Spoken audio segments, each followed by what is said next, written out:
Hari ini di negeri kami rasakan denyut nadi revolusi, menggerakkan hati nurani, bersiap melawan tirani.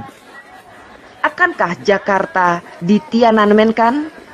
Mungkinkah 5 juta rakyat Indonesia digilas tank? Akankah NKRI menjadi negara komunis Republik Indonesia? Mungkinkah tirani Jokowi? Akankah kita menjadi negara komunis Republik Indonesia? Di awal pemerintahannya, banyak orang meyakini Jokowi akan jatuh sebelum tahun kedua pemerintahannya karena dianggap pondasi kekuasaannya rapuh dan hanya menjadi boneka asing dan aseng, hasil pilihan para taipan yang menjadi bandar dalam pemilihan presiden. Namun dengan jurus manajemen konflik, Jokowi dipaksakan untuk tampil seolah menjadi sosok yang perkasa. Para pembantunya dalam kabinet dibiarkan bekerja hanya bermodalkan garis besar kebijakan tanpa petunjuk teknis untuk mewujudkan kebijakan tersebut secara rinci. Tidak heran jika beberapa keputusan menterinya dianulir oleh presiden karena tidak pandai menerjemahkan kebijakan Jokowi yang berakhir pada reshuffle kabinet. Politik belusukan tetap menjadi andalan Jokowi untuk mengukur sekaligus memperkokoh kekuatan politik pemerintahan Jokowi di lapangan.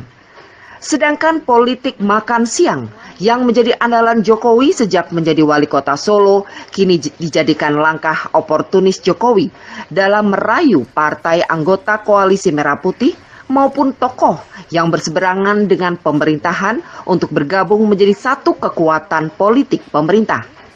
Setelah berhasil membungkam lawan politik dan mengunci pembantunya, Jokowi lantas memamerkan kekuasaannya baik sipil maupun militer sebagai panglima tertinggi untuk memperingatkan lawan politik maupun tokoh yang menentang kebijakannya. Langkah kompromi dan oportunis menyisakan satu langkah lagi bagi Jokowi untuk berubah wujud menjadi diktator, penguasa rakus yang otoriter, absolut, korup, dan menindas, yaitu menjadikan rakyat sebagai alat pemukul pada lawan politik maupun pihak-pihak yang berseberangan dengan kebijakannya. Aksi mahasiswa maupun buruh yang mengkritisi kebijakan pemerintah yang tidak pro rakyat langsung dihujat tanpa ampun karena dianggap mengganggu kinerja pemerintah.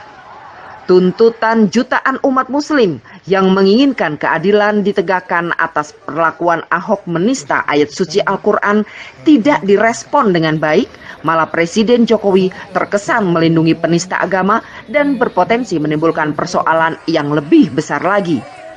Langkah Jokowi yang menjadikan rakyat dan aparat sebagai alat pemukul harus disadari oleh seluruh rakyat Indonesia akan menjadi senjata makan tuan karena akan menjadi Jokowi sebagai diktator yang pada akhirnya akan menindas rakyat. Sebetulnya kuncinya cuma satu. Semua perwakilan umat Islam dan tokoh-tokohnya mintalah kepada TNI agar melindungi rakyat dan negara serta tidak menjadi alat kekuasaan. TNI akan berada di belakang rakyat bila rakyat memintanya, karena sesungguhnya TNI lahir dari rakyat dan sumpah setia TNI pada negara dan rakyatnya bukan kepada pemerintah atau kekuasaan.